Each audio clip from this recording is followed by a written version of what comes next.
Hey, everybody. Welcome to Away Games, a Chicago Cubs and baseball podcast. I'm Kevin McCaffrey. I'm here with Adam Mamawala, as always. What's up, Adam? What's up? Not much. Well, actually, kind of much today. We have a guest, a first-time guest on our show. By the way, follow us at Away Games Pod on Twitter and Instagram if you want to check out our recent episodes, recent interviews. We got a great one today. We have 14-year major leaguer, a 2001 All-Star, and three-time opening day Cubs starter, Jon Lieber, is with us. What's up, John? Good, man. Thank you guys for having me on. Thank you for doing it. Kevin left a 20-game winner, and I'm insulted on your behalf, but I think we'll get through it. Thank you. Kevin's not happy with me right now. Thank you so much for doing this, John. Where are you right now? Right now I'm down in Mobile, Alabama, and I've made this my home ever since 98. I started out going to school here after I left Iowa Western, a junior college in my hometown. So I came down here for 2 years to the University of South Alabama and fell in love with the area, met my future wife, and ended up making it home, 5-6 years later. Gotcha. That's great. And how did you end up playing for South Alabama coming from Iowa? Were they scouting all the way up there, or was that a school that you sort of found out on your own? Oh man, this is a unique story. It's pretty crazy. I'll try not to make it too long, but what Please, happened? John, we got nothing else to do. This is we're not allowed to leave you. This could be as long as you want. Yeah, you're right. Good point. Yeah. No, what happened was, I wasn't recruited out of high school. I walked on to, Iowa Western, like I said, which is right there in my hometown. My parents, actually talked me into trying out for the baseball team. And so I did, and ended up, I wanted to play the outfield, and I found out real fast I am not that quick. So the talent was obviously much, much better. But my catcher at that school, he talked to the head coach, and he said, "Man, you need to pitch." And and I did a little bit in high school, and so ended up going on the pitching staff, and I think I threw 14 or 19 innings, something like that, my freshman year. Really didn't want to go back and play anymore. I just wasn't having that much fun. I know that kind of sounds odd, but Right. My mom talked me into staying, and which I'm very thankful that she did. Sure. I went back for my sophomore year, pitched, obviously pitched a little bit more. I think I threw 40 to 50 innings, something like that. And then the only school that recruited me was University of Nebraska after my sophomore year. They offered me a 50% scholarship, but I wanted to, test the water, see what else I could, find. And, I sent out all these letters and went to tryout camps, and I went to a tryout camp up in Ida Grove, Iowa. I doubt you guys know where that's at, but ended up the camp was, couldn't throw outside because it was a heavy rainstorm. So we did everything inside on the basketball court, and I ended up flat ground. I think I hit 90 miles an hour. And the scout, was wondering to know, what my plans were. Was I looking at, possibly signing? I had no clue. And then I told him the school, Nebraska was looking at me, and he said, "Well, I can find you something better if you're interested." And I said, "Yeah, absolutely." So he made the call down here to, great pitching coach by the name of Ronnie Powell. He flew up and saw me pitch in the summer league. I think it was about the end of June or early July. Mm-hmm. Flew down to Mobile, did a visit, I think about the end of July, mid-July, somewhere around there, and signed with the University of South Alabama the first week of August. Wow. Oh man, that's cutting it close for the school year. Yeah. And that's what everybody can't believe. They said, it's just crazy. Just the way I guess what I'm getting to is where the game has gone today. I've had people say, and I think I was 85 to 87 in high school. Mm-hmm. And they said you'd have been recruited probably your junior year, and you'd have had, more schools involved and so forth. Sure. The way it is now. So ended up, going to the University of South Alabama. Found out real quick how good the talent is down here in the South. Yeah, the Southeast is it's just a different world down there. Yeah. Oh my God, yeah. From a kid from the Midwest, it's never been outside the state of Iowa. It seems like. But Eddie Stanky he's the one that started up the program here. I think back in the great baseball name. Oh man, hardcore. Let me tell you. He would have had a great Players Weekend jersey. Didn't even really need to change it, It's yeah. But it's very old school baseball down here. They're not here to pat you on the back. They teach you to play the game the right way. Steve Kittrell, I played under Steve Kittrell, who played under Stanky, and then Ronnie Powell, what I like to call him is Jekyll and Hyde, because he was so nice and just man, you throw really good, and then he gets you down here underneath his wings, and man, he jumps all over your ass. And a quick story to kind of let you know on how I made it to that next level of signing a pro contract, because I really struggled my first year. About the first month, I think I was 0-3, carrying like a 9-something Ernie, and pitching. But the FIP was much better, I'm sure. Well, it's for all the kids that might be listening out there to this is a good lesson to learn from. But I didn't have the mental toughness that he preaches, and so it was against Mississippi State, and I think I walked like 4 or 5 guys after 2 innings, and started the 3rd inning, and I'm getting hit. I've given up 5 or 6 runs already, and so he comes out there, and he's just cussing me left to right, and tells me to get off the mound, and I get in the dugout, and I'm shaking, and I'm my butthole's tight or whatever, and he comes down there. And I hope I can say all this on there. You can say anything, yeah. Yeah, this is. But anyway, he comes down there, man. He just gets in front of me, and like I said, he's cussing me up and down, and and I don't even want to look at him. Man, he grabbed me by the cheeks like this. Hard, and I shot up, and he comes up to about right here on me. So and it's a reach up to the cheeks, yeah. Right. Yes, yeah. And then he's holding my cheek like that, and he pulls it down, and he starts yelling at me this morning. He goes, "What do you feel like doing?" And I told him, I said, "I'm going to kick your fucking ass right here." And man, when I said that, I had my hands around his chest, and he goes, "That's what I want to hear. Next time, take it out there," and turn around and walked off. And I love that. You talk about an emotional moment, a turning point in my career. Yeah. That was it. Man, after that, man, it was on. I wish we had the footage of that so John Boy could do a breakdown of that incident. Yeah, play by play. Yeah, it's not reaching up at your cheeks. It's an image you don't see in coaching much now. I feel like it's not, and it's a shame. Yeah.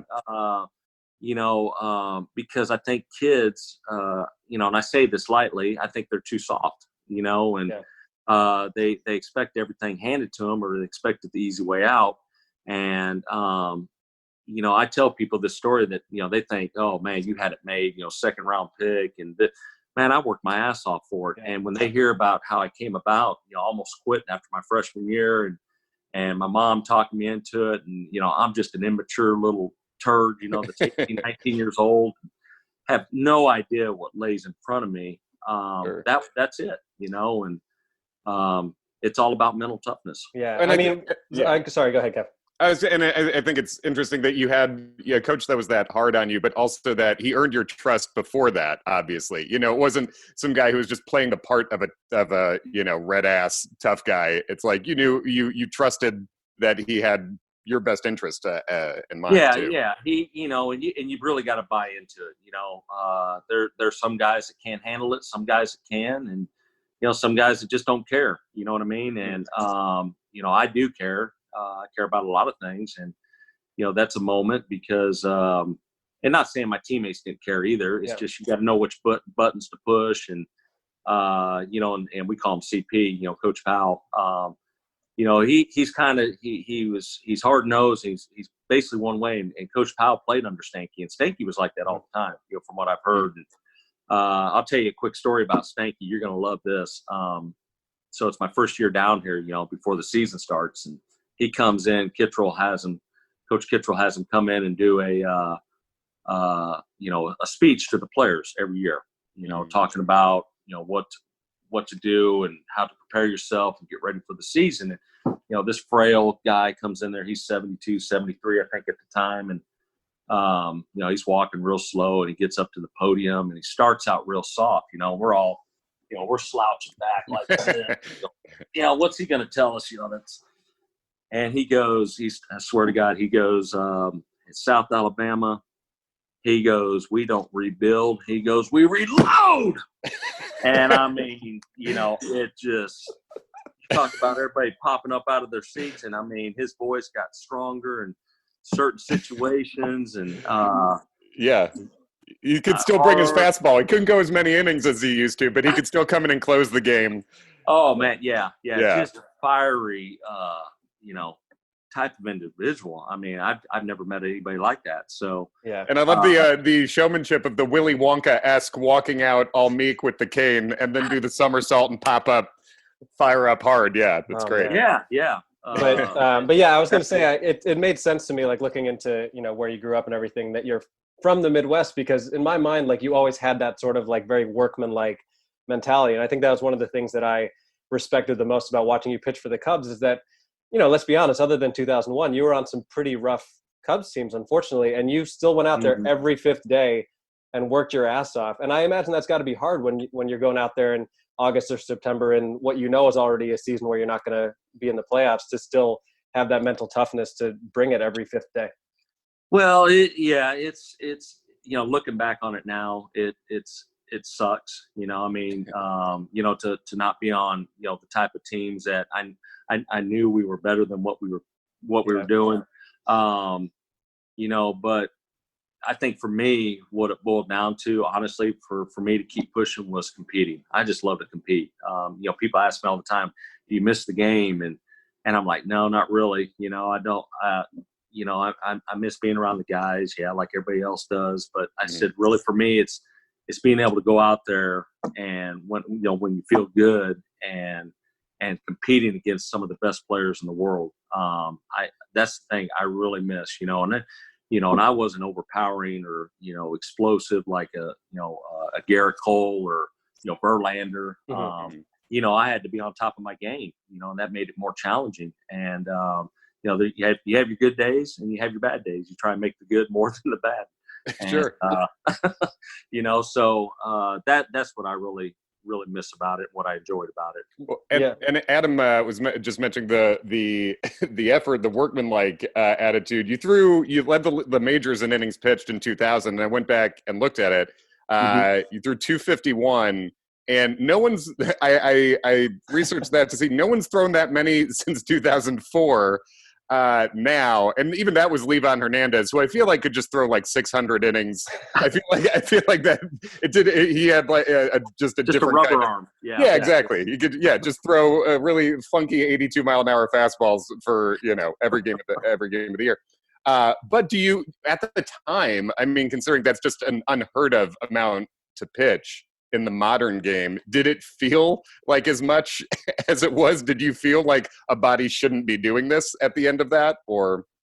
No, it really didn't. That's the one thing I give the compliment to was Don Baylor and Oscar Costa at the time let me go out there and my goal out there every inning was to get myself to the seventh inning. Give my team a chance to win.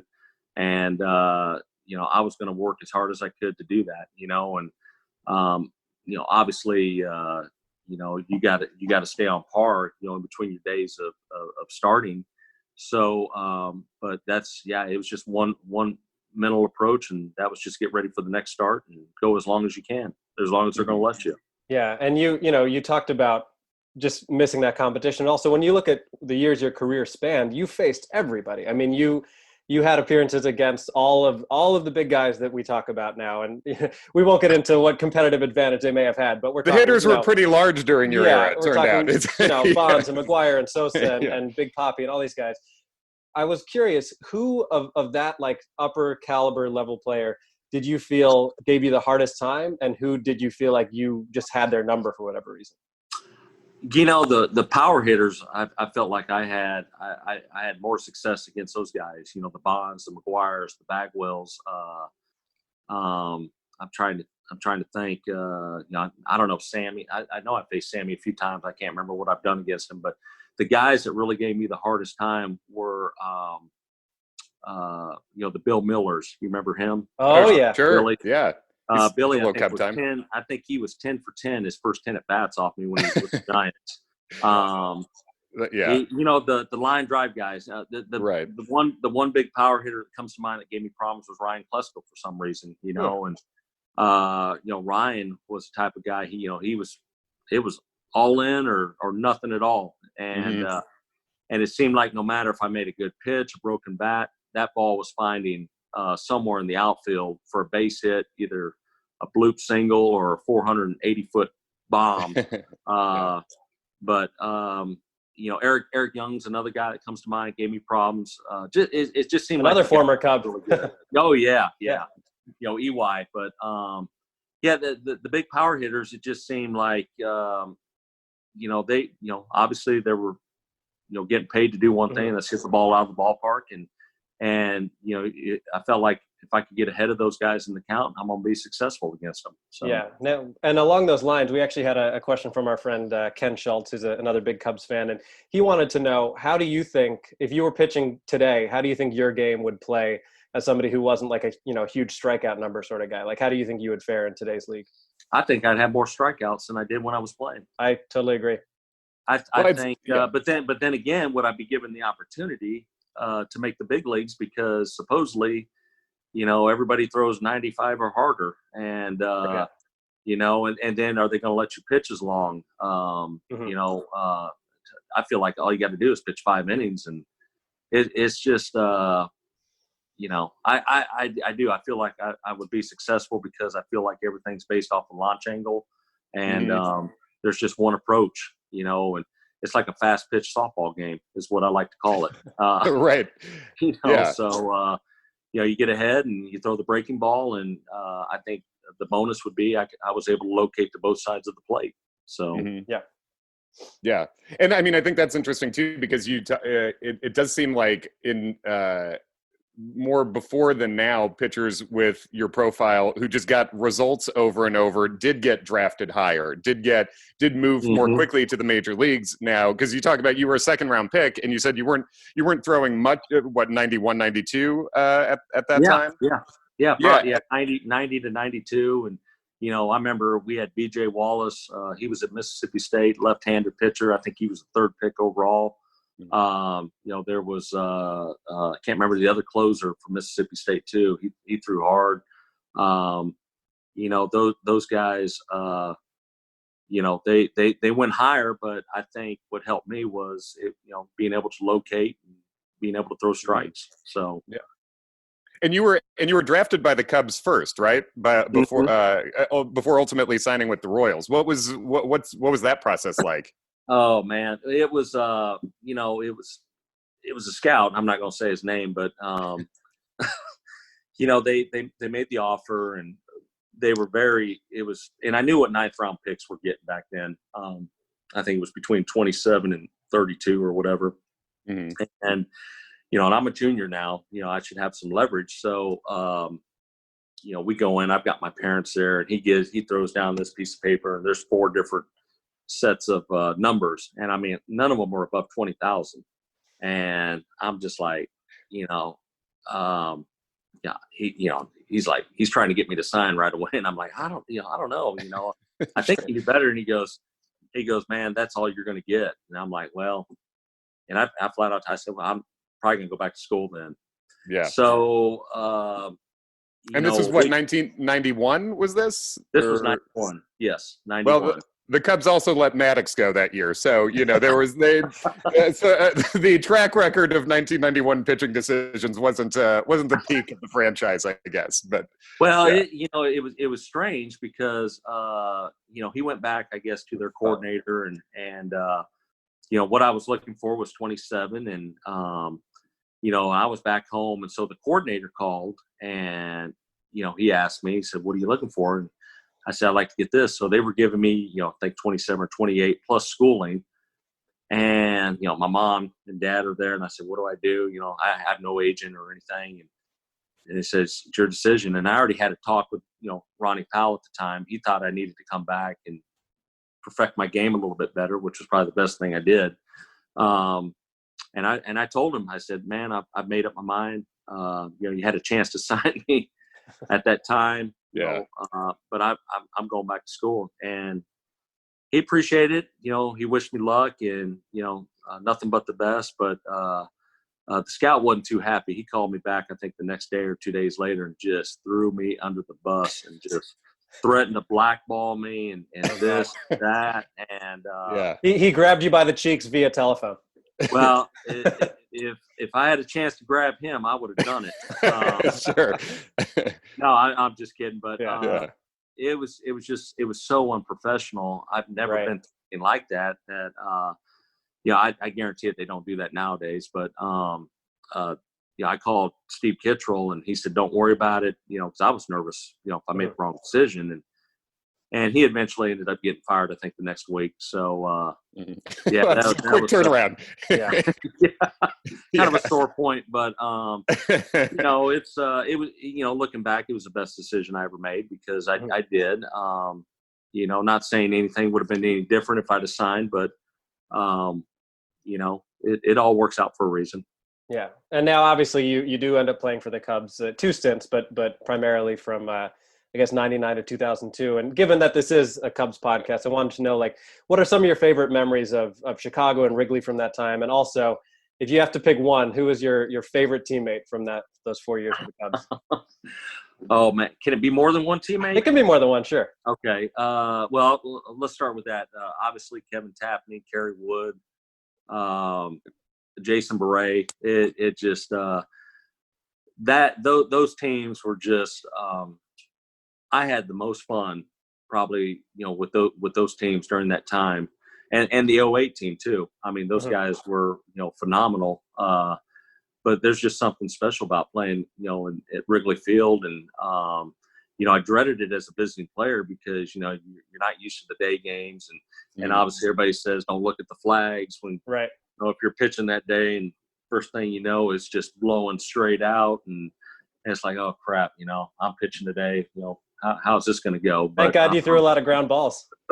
Yeah. And it does. I remember Billy Williams telling me that. He says, you hit, keep the ball down and you'll get ground balls all day. And it's true, but the city just embraced me. Maybe not at first because they love Brant Brown and, understandably so. And I think, everything worked out, but just special times there, man. And, I love where the ballpark was.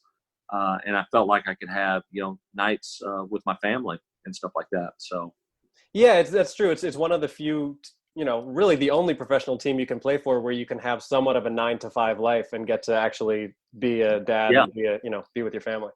Yep. So, I hope they're keeping, more day games. I've heard that, they're creeping more night games in there a little bit. I'm not sure, but hopefully they can continue with, the most day games out of all the ball clubs out there. So, yeah, totally. I think Kevin may have frozen for a second, so I'll go ahead and I'm going to ask you another question. 2001, obviously, unbelievable year for you. You finished 4th in Cy Young voting, 20 game winner. Is there anything you can pinpoint about that season that really made everything come together for you? Well, I think, the pitching coach, Oscar Acosta at the time, we really bonded. I think there was just something about he reminded me a lot of Ronnie Powell down in South Alabama. And I think we really bonded, and he put some goals in front of me and on what to expect and how to do it. And he just kind of let me be my own person, anytime I went out there. And I think he loved the mental toughness, and I think a lot of it had to do with maturing. I was always been a late bloomer as a player, and it just seemed like everything was falling into place. Joe Girardi, caught most of my games, and it just seemed like we really clicked. We had a good working relationship. back there, and and obviously Joe from where he came from with the Yankees, and bringing that over to the ball club, that helped tremendously too. So right. I just think and my teammates, we were just a really really good ball club that year. Because I give all the credit to my teammates. They're the ones that make it happen. Right. And and I mean, you guys were 88 and 74 that year and finished third, but that would have won the NL East that year. So it's just kind of unfortunate you were in a tough division that year. Yeah, very very tough. Yeah, very tough division. I mean, it just goes to show you how good those other two teams, the Cardinals and Astros, were just as well. So. Well, that Astros group was insane. That the Killer Bees, as they were called. I mean, that was such a tough group, and I can't imagine facing those guys. But I was looking into that 2001 year, and that game, it's May 24th against the Reds of that year. One hitter, you face the minimum, an hour and 48 minutes, which other than Kyle Hendricks, nobody's done that for the Cubs in a long time. I mean, that's the hour 48 is like the most unbelievable stat now. Hearing from all of that. It's is that looking back? Is that? Do you consider that the best game you ever pitched? I mean, one of them. Obviously. What's funny is, I don't know if you guys knew this, but there was 2 rain delays during that game. I did not remember that. Yeah, there was one for an hour and a half before the start, and then I remember we got through the 4th inning. I think after the top of the 4th, they called the teams off, and then we had to wait another hour. And then Oscar comes in, and he asked me how I felt, and I said, I feel great. He goes, that's what I thought. He goes, you only got 20 pitches, and I'm like, what? And he goes, yeah. He goes, just stay loose, and you're going to go back out. And I'm like, yeah, absolutely. Don't pull me. I only got 20 pitches. Wow. But that's that game there. It was just. The Reds, I think they had a few of their big stars. They were on the DL, but they were very, very aggressive. And, everything just kind of fell into play. Even, Juan Castro got the bloop single over the second baseman's head. It was not a bad pitch, but, it did what it was supposed to do, and ended up making the double play the next pitch. And I think the cool thing for me was I was still able to face the minimum amount of hitters, right? Even after giving up the hit and a walk, and they both ended up on double play balls. So, well, I got to say, John, I think that is the second best Cubs memory to follow a rain delay. It was pretty neat. That's incredible. You look at it today, 4 innings. I mean, there's no question you're done. Right. You're gonna be out of the game. So. That was great, but I think there's other games. I'm just trying. I think the Pirates game. I think I had a 2-hitter in that one. That was in 2000. That was a pretty good game. But as far as being quick, that was a quick one. Well, and as far as just best games go, this is something Adam was pointing out that I think I also forgot. But your year when you were with the Yankees in that historic ALCS. You had a couple of the best games of your life in that series too. Yeah. And Adam was saying, like, it's crazy because if the series had turned out differently, we'd probably all think of that more, Oh yeah, absolutely. It's going to that second game against the Red Sox, I'm facing Pedro, and I'm just. What's crazy about this, I don't think people realize, I think I faced, no lie, I think the Red Sox 3 or 4 times in the previous 5 weeks going into this game. And I'm like, you got to be kidding.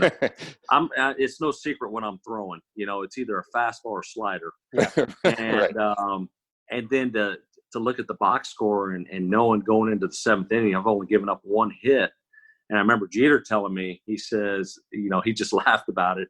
I think after that game, he goes, man, that's just crazy. They've faced you like, 3 or 4 times and you dominated them even more than those other times. So, right. And I tell people, I says, if anything, even though we didn't get to the World Series for me, or even if I didn't get to the World Series, that was my World Series because I think there was no doubt about it. We were the 2 best teams in baseball that year. Yeah, I mean, I watched the highlights of that game. There's like a 15-minute condensed game last night, and you're being humble about it, but you were absolutely dealing. I mean, You struck out Manny on a slider at the end of the first inning that made him look about as foolish as he ever looked as a hitter. I mean, it was an impressive performance. And talk to me, like, what was that like when because you leave in the 8th inning, walking off that mound, hearing Yankee Stadium that loud? Did that feel like a culmination of everything you had kind of been working for at that point? Honestly, I don't remember it. And the reason I say this is because Willie Randolph, I don't think I've ever walked off a mound. I sprinted. And Willie comes up, he goes, man, you're not going to take all that in. I said, Will, he goes, that's the way you've always been, isn't it? Because I've done it all year. And I said, yeah, that's one thing I was taught, to get off the mound but I'm not gonna lie to you. I mean, I did. I heard the appreciation, and to me, it felt like I was back, especially coming back after Tommy John surgery, right. And I felt like I was contributing again and help get back hopefully to where I was before. Yeah, and I was curious. I mean, obviously that's such a historic series, and I imagine as a member of the Yankees, it's heartbreaking when you're that close. But looking back now after all these years, can you appreciate having been part of something that's so important in baseball history, or is it still kind of painful to look back at that? Yeah, I mean, it would be nice to be a part of a World Series team and a champion team, but going into that, I'm 34 years old. I know my career is winding down, and to be able to get a chance with a team that took a chance on me to be, the second best pitcher or second starting pitcher on that team, starting in the playoffs, was just, it's something that nobody can ever take away. Even though we came up on the short end of the stick and probably the biggest collapse ever. But that's just one of those things where you just tip your cap, and, hopefully it's going to happen in the next couple of years. And, Yeah. So. One, just an interesting thing that another thing I didn't know till I was scanning is that you talked about being one of the top 2 pitchers in terms of the rotation on that good team. You made multiple opening day starts for 3 different teams, which is basically just like you and Nolan Ryan did that, which I didn't realize that. But you 3 with the Cubs, 2 with the Pirates, and 2 with the Phillies. But I assume that's got to be just a cool honor and something that gives you confidence going into the year, knowing you're taking the ball first. I mean, that's something I think Cubs fans have looked at.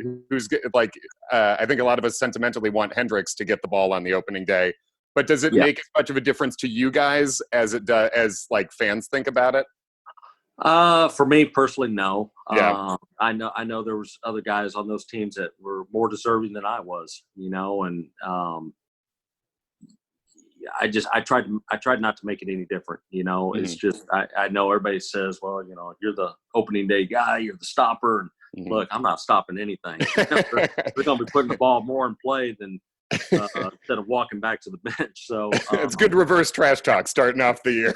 Yeah, exactly. But I don't know. It's it was always an honor. It was something always appreciated. But I tried to not look at it any differently than the other guys that were on the staff. And I think we all just tried to compete against one another, make each other better, and just leave it at that. Yeah. And one of those opening day starts for the Cubs was in the Tokyo Dome. What was the whole what was the Japanese baseball experience like for you? I've had friends who've gone to games over there and they say it's different, but it was. That whole experience was awesome. I'm not going to lie to you. I mean, it was great. It was an honor to be able to represent, the Chicago Cubs, United States, first game that's actually going to count outside the continental, United States or whatever that's going to count. So, I didn't know what to expect. All I do know is the mound was soft and it had a hole probably about that deep by the time the game was over. But it was just it was a lot of fun, and it was a great experience for all of us, and I'm glad they're doing more of that, and doing stuff like that. It was so cool to see Ichiro get to play his final game there last year. I think that was a very cool, that it worked out that way timing wise. Oh yeah, absolutely. Yeah, well deserved too. Yeah. Well, we'll let you go. We don't want to keep you too long. I guess the last question, unless you had anything. Do you have anything else, Kevin, before I jump in? I got one. Yeah. Well, you played for all these teams. Obviously, the Cubs is the most relevant for us as a couple of originally Chicago guys. What team's hat did you wear into the Mobile Sports Hall of Fame when you were elected in 2013? Whose hat goes with you? Well, I did. There was no hat, but if I was going to wear a hat, it'd be the Cubs. Oh yeah, perfect answer for us. Yeah, love it. Yeah, absolutely. Well, the final question I had in your post baseball life, what has that looked like for you? What was kind of the plan after you retired? Just spending more time with your family, or what have you gotten into? Yeah, it really was. My kids at the time when I was done, I think they were 11, 8, 5, and a 1-year-old. But now they're quite a house. Yeah, now they're 23, 20, 17, and 13. Wow. It's just amazing how fast time goes. Are you quarantining with all of them? And if so, are you okay? Blink twice if you need help. Man, I'm totally fine. I think I've been to Walmart a dozen times. And look, if I can walk out of there without getting sick, that's true. It's sort of you should get the immunity armband. If you've survived Walmart, I think you're good. Yeah. Yeah. Exactly. Yeah, that must be great to be able to to spend that time with your kids while they're still young and have that opportunity. So. It really was, but in all honesty, I will say this for anybody else, for some of the young kids out there, have a plan though, because that was the hardest thing. When I did walk away, I had no idea what I was going to do. When everything stops, it's a little, it's humbling because I didn't have a plan, in place, and I had no idea what I was going to do. But I've slowly figured it out over about a couple of years. Got into development on some property we bought, residential development. But otherwise, helping young kids here and there, and teaching them about the game, and hopefully getting them to that next level. That's awesome. Well, I think I speak for both of us when I say it was an honor talking to you, man. Thank you so much for doing this. Oh no, man. Hey, the honor was all here. So thank you guys for having me on. Absolutely. Thank you. Anything you want to promote before we let you go? Anything to plug? Any Twitter, Instagram? I'll tell you what, I wish I did. I'm just a simple guy, man, and cool. not a whole lot out there, but hopefully we can do it again. Everybody go look up Jon Lieber highlight videos on YouTube. I'm going to do a plug for you. Hey, there's some good ones. Yeah, I am on Cameo, so you can help me out there. Perfect. There you go. Lieber Cameo. Get a happy birthday. There you go. Thanks so much, Jon.